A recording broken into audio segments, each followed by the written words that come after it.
Imaginez-vous maintenant dans le silence d'une prière profonde, en quête de réconfort et de conseil, lorsque l'atmosphère autour de vous se transforme complètement. Une présence puissante enveloppe l'espace, imposant respect et révérence. Devant vous se tient la Vierge Marie, sa forme radieuse indéniable. Pourtant, cette rencontre ne ressemble à aucune autre, ce n'est pas un moment de réconfort, mais d'une intensité grave. Son message a un tel poids qu'il résonne dans les profondeurs de votre âme, vous laissant ébranler jusqu'au plus profond de vous-même. C'est précisément ce qu'ont vécu le pape François et sœur Agnès Sasagawa, deux individus séparés par la géographie et le temps, mais unis par un lien extraordinaire et effrayant. Qu'ont-ils vu? Quels avertissements la Vierge Marie leur a-t-elle donnés? Et, peut-être le plus troublant de tout, pourquoi avons-nous l'impression que le destin de l'humanité est au bord du gouffre? Aujourd'hui, nous dévoilons les détails profonds de ces visions et les messages urgents qu'elles véhiculent, des révélations que le monde ne peut plus se permettre d'ignorer. Tout commence avec le pape François, une figure vénérée par des millions de personnes pour son humilité et sa sagesse, qui cherchait un moment de répit dans les fardeaux de la direction de l'Église catholique. Dans la sainteté silencieuse de sa chapelle privée au Vatican, il s'agenouilla en prière, déversant son cœur devant Dieu au milieu des immenses défis de son époque. C'est là, dans ce refuge sacré, que l'extraordinaire s'est produit. Alors que le pape communiait avec le divin, une lumière éthérée enveloppa la chapelle, plus brillante et plus pure que tout ce qui est terrestre. Émergea de cet éclat la Vierge Marie elle-même. Pourtant, son visage n'était ni serein ni rassurant, il était urgent, presque triste. Elle n'apportait pas de réconfort, mais un terrible avertissement. Le pape écouta attentivement, le cœur lourd, tandis que la Sainte Mère parlait de la trajectoire capricieuse de l'humanité. Elle déplora un monde consumé par le matérialisme, l'indifférence et les poursuites égoïstes, s'éloignant toujours plus de Dieu. Des années plus tôt, à des milliers de kilomètres de là, sœur Agnès Sasagawa, une religieuse pieuse vivant dans un couvent isolé d'Akita, au Japon, a vécu sa propre rencontre miraculeuse. Atteinte d'une paralysie partielle et d'une perte auditive profonde, la foi de sœur Agnès est restée inébranlable malgré ses afflictions physiques. C'est dans cet état de souffrance qu'elle a reçu une intervention divine extraordinaire, un événement qui allait non seulement bouleverser sa propre vie, mais laisser une marque indélébile sur la communauté catholique mondiale. La Vierge Marie est apparue à sœur Agnès à travers une statue en bois abritée dans le couvent. Ce qui a rendu cette apparition encore plus remarquable, c'est le phénomène inexplicable qui l'entourait, la statue s'est mise à pleurer des larmes humaines, un événement miraculeux observé 101 fois. Les scientifiques qui ont examiné les larmes ont confirmé leur authenticité, mais le véritable miracle résidait dans les messages reçus par sœur Agnès. Les paroles de la Vierge Marie portaient la même urgence, avertissant du déclin spirituel de l'humanité et des conséquences d'un monde qui se détourne de Dieu. Bien que leur rencontre ait été séparée par le temps, la géographie et les circonstances, les expériences du pape François et de sœur Agnès étaient profondément liées. Tous deux ont été choisis pour recevoir les avertissements divins de la Mère de Dieu elle-même, chargée de révélations destinées à éveiller l'humanité au péril auquel elle est confrontée. Le message de la Vierge Marie était clair, l'humanité s'était dangereusement éloignée du chemin de la justice, et sans repentir et retour à la foi, de graves répercussions l'attendaient. Ce qui unit ces apparitions, c'est leur objectif profond. La Vierge Marie, symbole par excellence de l'amour maternel et de la compassion, n'est pas apparue pour condamner mais pour supplier, pour offrir à l'humanité une dernière chance de changer de cap. Ces interventions divines, loin d'être de simples miracles devant lesquels s'émerveiller, étaient des appels urgents à l'action. Elles ont mis en lumière la décadence spirituelle qui menaçait de défaire le tissu moral du monde, exhortant tous ceux qui voulaient l'écouter à revenir à une vie de foi, d'humilité et de dévotion.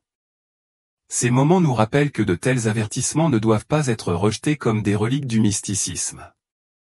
Ce sont des actes intentionnels de grâce divine, des messages destinés à réveiller un monde en péril et à le ramener à la lumière.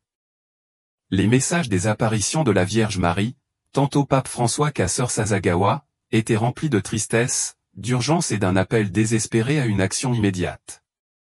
Ce n'étaient pas des paroles de réconfort, mais des avertissements destinés à ébranler notre perception du monde et notre rôle en son sein.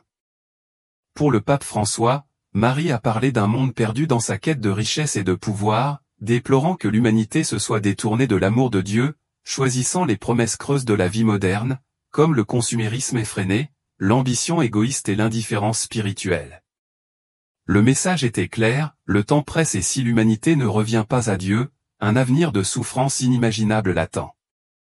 Guerre, catastrophe naturelle et effondrement social seraient les conséquences inévitables de notre refus d'écouter cet avertissement divin.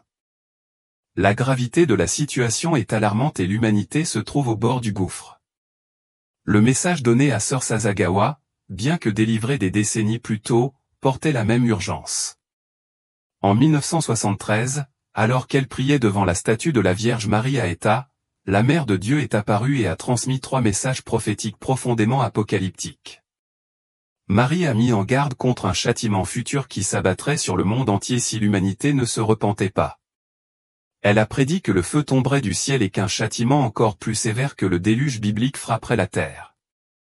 Même les justes ne seraient pas épargnés, car les péchés de l'humanité avaient atteint des niveaux si extrêmes qu'une intervention divine serait nécessaire pour corriger le cours de l'histoire humaine. Les messages de la Vierge Marie au pape François et à Sœur Sasagawa abordaient les mêmes thèmes centraux, la décadence spirituelle, l'abandon de la foi et les graves conséquences du péché humain. Cependant, au milieu de ces avertissements sévères, il y avait aussi un message d'espoir. Il y avait la possibilité que par la prière, la pénitence et un retour sincère à Dieu, le pire des châtiments puisse être évité.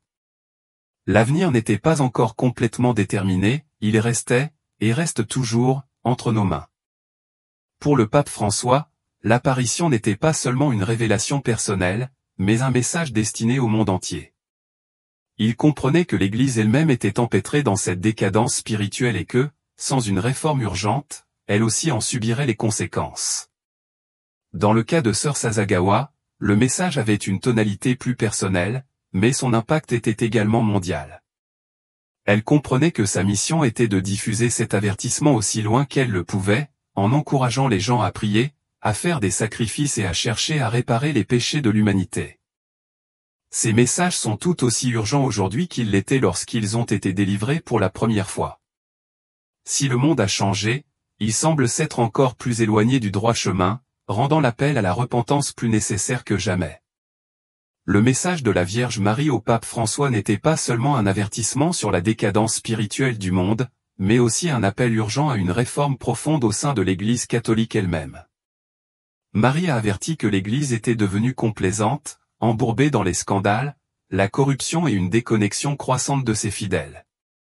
Si l'Église voulait vraiment ramener l'humanité sur le chemin de Dieu, elle devait subir une transformation radicale. Le pape François, profondément marqué par ce message divin, a compris l'ampleur du défi. En tant que chef spirituel de plus d'1 milliard de catholiques, il savait que l'Église ne pouvait plus continuer sur la même voie. Les scandales qui ont frappé l'institution, en particulier les cas d'abus, ont sapé la confiance et affaibli son autorité morale, la laissant dans une position fragile. Cependant, le message de Marie a offert une voie à suivre, une voie basée sur l'humilité, le repentir et le renouveau spirituel. C'était la clé pour que l'Église retrouve sa mission essentielle, renoue avec les fidèles et cherche à restaurer la confiance perdue tout en guidant l'humanité vers Dieu. Depuis qu'il a reçu cette apparition, le pape François a travaillé sans relâche pour mettre en œuvre des réformes visant à restaurer l'intégrité de l'Église. Il a abordé les scandales de manière large et transparente, en tenant les chefs religieux responsables et en promouvant l'ouverture à tous les niveaux. Le pape François a adopté une position ferme sur des questions qui étaient jusque-là restées dans l'ombre, encourageant l'Église à suivre un chemin de guérison plutôt que de rester dans le déni. Mais ces réformes vont au-delà des structures institutionnelles, elles sont profondément spirituelles. Le pape François a appelé les fidèles à revenir aux sacrements, en particulier l'Eucharistie et la confession, qu'il considère comme des piliers essentiels de la vie spirituelle. Il a encouragé les catholiques à vivre l'Évangile, non seulement par des paroles mais par des actes concrets de charité et de miséricorde. En proclamant l'année jubilaire de la miséricorde, le pape François a cherché à raviver l'esprit de compassion et de pardon au sein de l'Église. Il ne s'agissait pas seulement d'une réforme organisationnelle, mais d'un effort pour raviver le cœur même de la mission de l'Église, la transformant en un véritable instrument de l'amour du Christ dans un monde devenu froid et indifférent. La vision du pape pour la réforme est large et complète, englobant à la fois la structure institutionnelle et les âmes des gens. De l'autre côté du monde, la vision de sœur Agnès Sasagawa a lancé un appel similaire au renouveau spirituel. Cependant, son message était moins axé sur la réforme institutionnelle que sur la transformation personnelle des fidèles. Les paroles de la Vierge Marie étaient claires, chaque personne, quelle que soit sa position au sein de l'Église, avait un rôle crucial dans le salut de l'humanité. Ce n'était pas le moment de la foi passive, c'était le moment de la repentance active, du sacrifice personnel et d'un dévouement renouvelé à la prière. Alors que le pape François était appelé à mener une réforme mondiale de l'Église, la vision de sœur Agnès Sasagawa mettait l'accent sur la responsabilité individuelle de chaque personne dans sa contribution au salut du monde. Pour elle, l'appel à la pénitence était clair et urgent, profondément lié à la tradition catholique de réparation des péchés. La Vierge Marie expliqua que les péchés de l'humanité avaient offensé Dieu si profondément que ce n'est que par des actes de sacrifice et d'expiation que le monde pouvait espérer éviter le châtiment imminent. Ce message fait écho aux apparitions de Fatima, où Marie exhortait aussi les fidèles à offrir leur souffrance en union avec la passion du Christ. Mais qu'est-ce que la pénitence, selon les paroles de Marie? Elle consiste à offrir nos difficultés, nos défis et nos souffrances quotidiennes pour réparer le mal spirituel causé par le péché. Pour sœur Agnès Sasagawa, qui a souffert pendant des années de paralysie et de surdité, ce n'était pas seulement une idée abstraite mais une réalité vécue. Sa propre souffrance est devenue un canal de grâce, non seulement pour elle-même mais pour le monde entier. Le message de Marie, tant au pape François qu'à sœur Sasagawa, révèle un plan divin de salut pour l'humanité, qui commence par la transformation personnelle et s'étend à la réforme institutionnelle de l'Église. Cet avertissement ne doit pas être ignoré. Il est extrêmement grave. Les gens courent de grands risques s'ils ne prêtent pas attention à ces messages. L'état spirituel du monde se détériore rapidement et, sans action immédiate, les conséquences seront dévastatrices. Cet appel ne s'adresse pas seulement à l'Église, mais à nous tous. Le temps de l'indifférence est révolu, et l'Église en tant qu'institution spirituelle et la communauté des fidèles doivent revenir à leurs racines, redécouvrir leur mission et ramener le monde sur le chemin de Dieu. Les apparitions de la Vierge Marie, dont sœur Agnès Sasagawa a été témoin à Akita, ressemblent beaucoup aux précédentes apparitions de Fatima, au Portugal, en 1917. À ces deux occasions, Marie est apparue à une époque de grande agitation mondiale. Fatima s'est produite dans le contexte de la Première Guerre mondiale, tandis qu'Akita s'est déroulée au milieu de la guerre froide et de tensions politiques croissantes. Les messages des deux apparitions contenaient des avertissements urgents chargés de prédictions apocalyptiques. À Fatima, Marie est apparue à 3 enfants bergers et a transmis une série de messages d'avertissement concernant les guerres futures, la propagation du communisme et la persécution de l'Église. Selon elle, la clé pour éviter ces tragédies mondiales était la prière, en particulier le rosaire, ainsi que le sacrifice personnel. Marie révéla également le célèbre troisième secret, qui contenait la vision d'un monde englouti par les flammes, symbolisant la destruction spirituelle et physique qui se produirait si l'humanité ne se tournait pas vers Dieu, un message inquiétant et effrayant. Les apparitions à sœur Sasagawa suivirent un schéma similaire. La Vierge Marie apparut pour avertir d'un châtiment mondial, pire encore que le déluge. Elle parla du feu tombant du ciel et de la destruction qui résulterait du manque de repentir de l'humanité. Tout comme à Fatima, la solution était la même, prière, pénitence et rosaire. Les parallèles entre Fatima et Akita sont évidents, mais ce qui rend ces apparitions particulièrement marquantes est la continuité du message. Il semble que la Vierge Marie s'adresse à l'humanité depuis des siècles, répétant le même avertissement mais avec une urgence croissante. À Fatima, elle avertit de l'arrivée d'une seconde guerre mondiale et de la propagation d'idéologies athées. À Akita, son avertissement était encore plus sérieux, si l'humanité ne se repentait pas, le monde serait confronté à une catastrophe sans précédent. Mais il y a quelque chose de plus profond en jeu.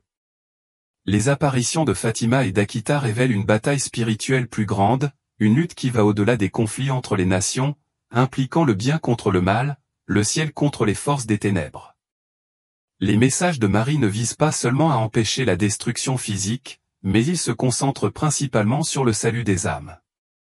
La véritable bataille est spirituelle, et le sort de l'humanité est en jeu. Commentez ci-dessous si vous avez déjà entendu parler d'Agnès Sasagawa et des apparitions d'Akita. Dans Fatima et Akita, la Vierge Marie nous invite à reconnaître la gravité de nos choix. Le déclin spirituel qui a frappé le monde n'est pas seulement une question de comportement moral, mais il a des conséquences cosmiques. Les guerres, la famine et les catastrophes naturelles ne sont pas de simples coïncidences, mais le reflet de l'éloignement de l'humanité de Dieu. Pourtant, malgré ce châtiment imminent, Marie offre de l'espoir par la prière et le sacrifice. Il est encore temps de changer la situation. Avertissement de châtiment, éléments apocalyptiques, lorsque la Vierge Marie apparaît à Sœur Sasagawa en 1973, son message est terrifiant. Elle prévient que si l'humanité ne se repent pas, un grand châtiment viendra, pire que. Le déluge biblique, cette vision apocalyptique, n'est pas seulement symbolique mais un avertissement littéral de ce qui arrivera si le monde continue sur sa voie actuelle.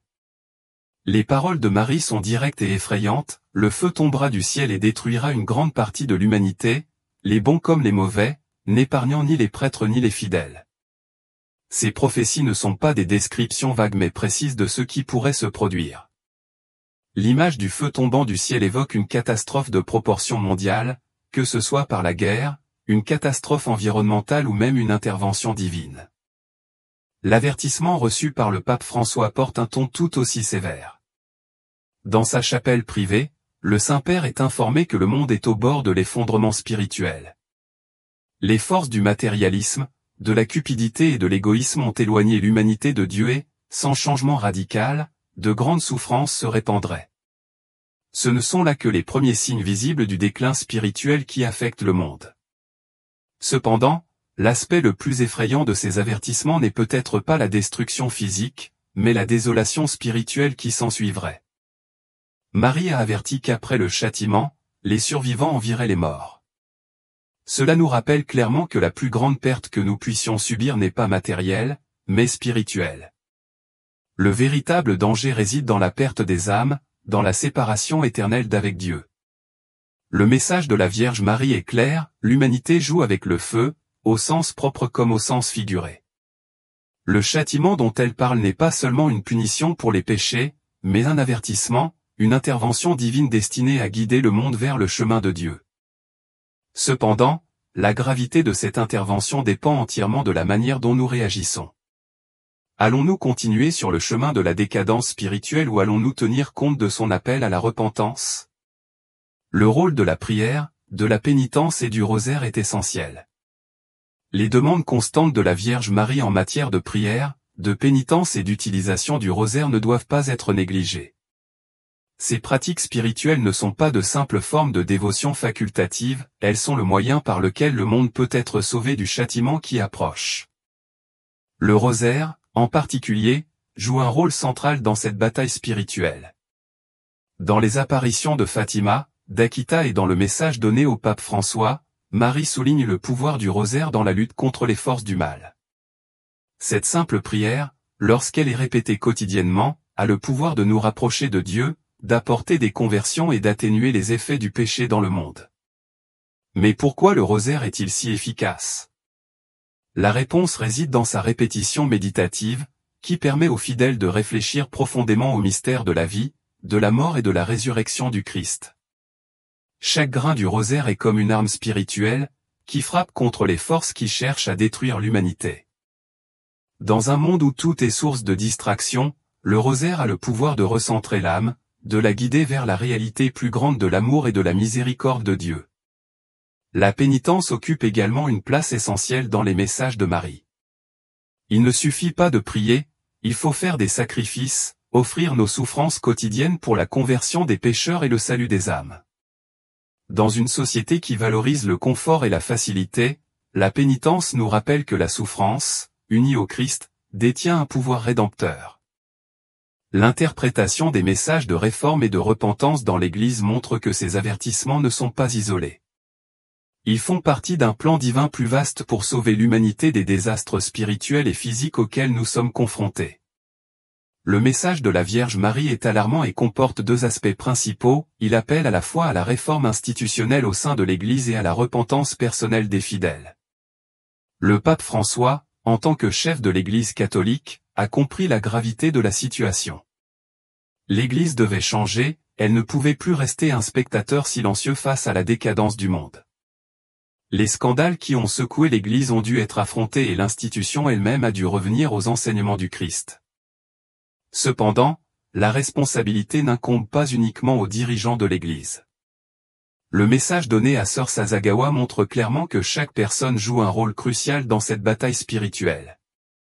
Tous sont appelés à la repentance, à la prière et au sacrifice. Le sort du monde n'est pas seulement entre les mains des puissants, mais aussi dans les actions de chaque croyant. L'avenir est entre nos mains, mais la grande question demeure, répondrons-nous à l'appel de Marie ou continuerons-nous sur le chemin de la destruction? Comment les fidèles ont réagi? Les réactions mondiales aux apparitions qui ont suivi ces apparitions marquantes ont été profondes. Partout dans le monde, catholiques et non catholiques ont entendu l'appel à la prière, à la pénitence et à la dévotion à la Vierge Marie. Les pèlerinages à Akita, au Japon, ont considérablement augmenté, car les fidèles cherchent à honorer les événements miraculeux qui s'y sont déroulés et à offrir leurs prières pour la conversion des pécheurs. Le message du pape François a suscité un regain d'intérêt pour les thèmes de la miséricorde, de la compassion et de la justice sociale. Ces efforts pour réformer l'Église, malgré la résistance de certains groupes, ont inspiré de nombreuses personnes à s'engager davantage dans leur foi. On a constaté une augmentation notable des veillées de prière, des groupes de rosaires et des pratiques pénitentielles, car les gens reconnaissent de plus en plus l'importance du message de Marie. Cependant, tout le monde n'a pas réagi de la même manière. Certains restent sceptiques face à ces apparitions, les considérant comme des rappels d'un passé lointain ou comme trop apocalyptiques. Dans un monde de plus en plus axé sur la laïcité, l'idée d'une intervention divine est souvent accueillie avec incrédulité ou indifférence. Pourtant, pour ceux qui croient, le message est clair, il est temps d'agir. Il n'y a plus de temps à perdre. Les fidèles prennent conscience de la bataille spirituelle qui se déroule autour d'eux. Le message de Marie va au-delà d'un simple avertissement, c'est un appel aux armes. Le rosaire est l'arme, et la prière est le champ de bataille où se déroule ce combat. Réflexion personnelle, le message pour tous. Bien que les apparitions aient été adressées à des personnes occupant des postes spirituels importants, comme le pape François et sœur Agnès Sasagawa, le message n'était pas destiné au Vatican ou à un couvent du Japon. L'avertissement alarmant qu'ils ont reçu s'adresse à nous tous, à vous, à moi et à tous ceux qui sont prêts à ouvrir leur cœur et à accepter la transformation. Les paroles de la Vierge Marie sont une invitation directe aux gens ordinaires, encourageant chacun à réfléchir sur sa vie et sa foi face à la détérioration spirituelle du monde. Le message de Marie est avant tout un appel à la transformation intérieure. Il ne s'agit pas seulement d'éviter le péché, mais de vivre une vie entièrement consacrée à Dieu, en incarnant les vertus d'humilité, de charité et d'amour. Nous sommes appelés à prier, non par obligation, mais par amour pour Dieu et pour les autres. Nous sommes appelés à faire des sacrifices, non pas pour souffrir, mais pour participer au salut des âmes. Le rosaire, que beaucoup considèrent comme une ancienne tradition, est en fait un puissant outil spirituel.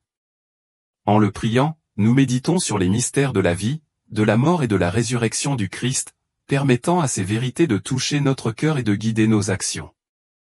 Chaque grain est un pas vers le ciel, une prière pour la conversion des pécheurs et un acte d'amour pour Dieu.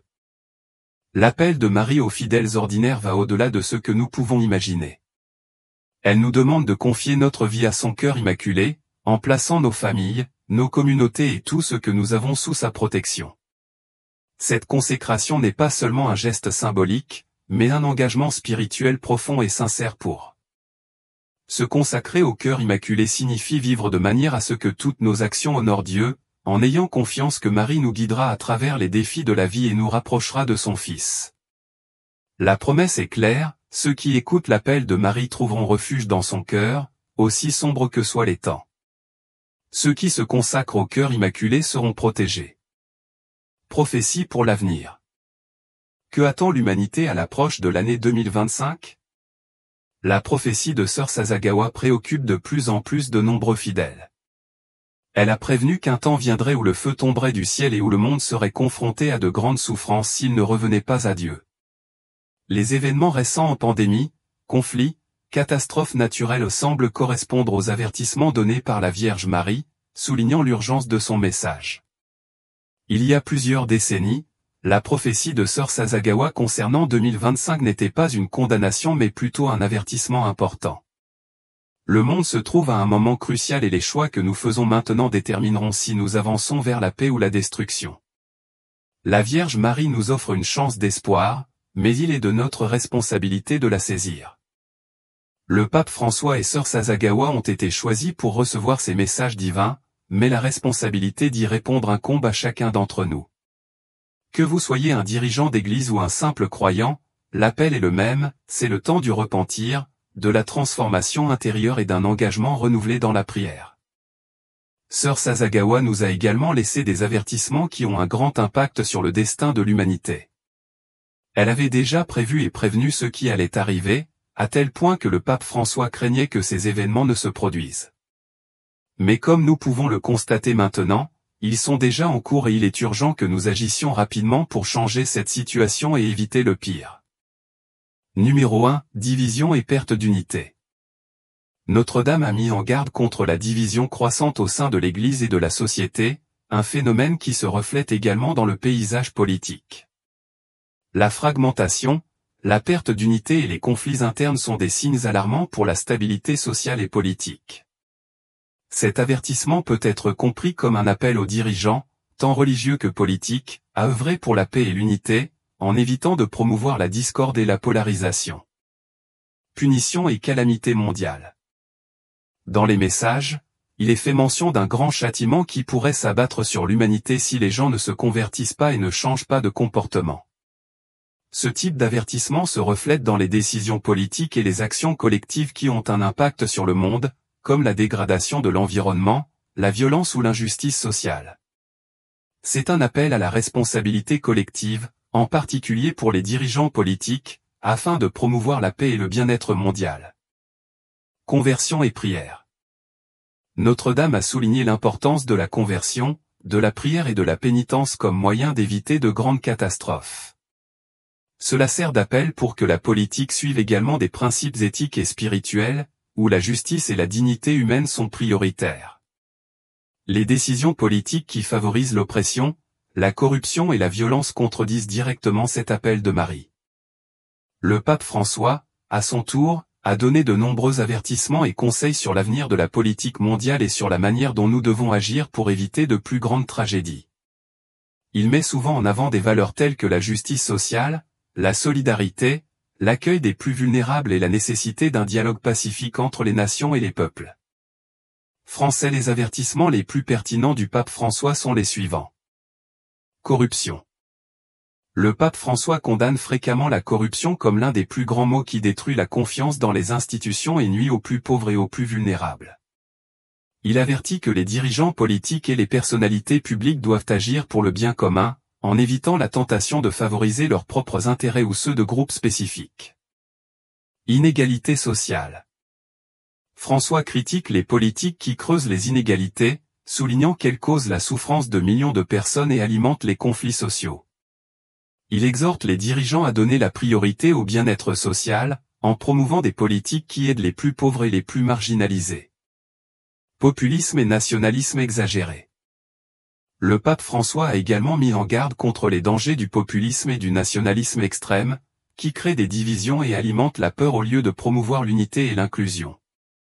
Il souligne l'importance d'une politique qui construit des ponts, et non des murs, et qui respecte la dignité humaine de tous, quelles que soient leurs origines. Crise climatique. Le pape François est devenu une voix puissante sur les questions mondiales cruciales, mettant au défi les dirigeants et les individus d'agir avec conscience et compassion. L'une de ses contributions les plus marquantes réside dans son encyclique Laudato Si, un appel émouvant à répondre à la crise environnementale. Il y souligne l'urgence du changement climatique et rappelle aux dirigeants politiques leur devoir moral de donner la priorité à la durabilité et à la gestion de la création.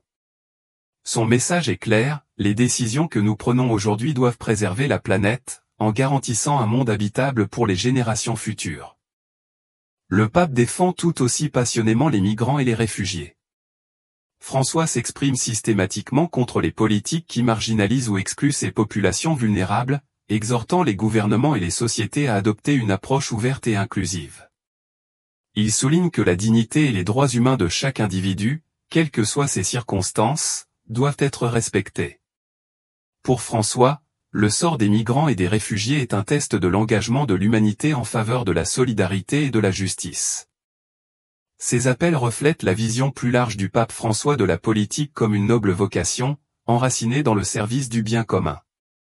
La politique, estime-t-il, doit être guidée par des principes éthiques et moraux qui transcendent l'intérêt personnel, et œuvre plutôt à promouvoir la paix, la justice et l'unité mondiale. Selon François, un véritable leadership donne la priorité au bien-être et à la dignité de tous, sans laisser personne de côté. Dans ce contexte, les avertissements de la Vierge Marie résonnent à la fois comme un défi et une invitation. Bien que ces messages puissent sembler intimidants, ils ne sont pas destinés à inspirer la peur mais à susciter l'espoir. Marie offre à l'humanité les outils et les conseils pour changer de cap ou pour choisir la repentance, la foi et le renouveau plutôt que la destruction. Son message nous rappelle que l'avenir n'est pas gravé dans la pierre, il est façonné par les décisions que nous prenons aujourd'hui. La question est urgente et personnelle, allons-nous emprunter le chemin qu'elle a illuminé, ou allons-nous continuer sur la voie de l'apathie et du déclin? Le monde se trouve à la croisée des chemins, et la voie à suivre exige la foi, la prière et une confiance inébranlable dans le cœur immaculé de Marie. Son appel est simple mais profond, prendre le rosaire, faire des sacrifices pour le bien des autres et placer sa confiance dans le divin. C'est par ce chemin de dévotion que la véritable paix émergera. Le cœur immaculé de Marie promet non seulement le triomphe mais aussi la grâce de persévérer dans ces temps difficiles. Si ce message résonne en vous, envisagez de faire partie du mouvement croissant d'espoir et d'action. Abonnez-vous à la chaîne pour plus de contenu inspirant et cliquez sur la vidéo sur votre écran maintenant pour explorer les mystères de ce que l'avenir nous réserve et comment la foi peut nous faire avancer.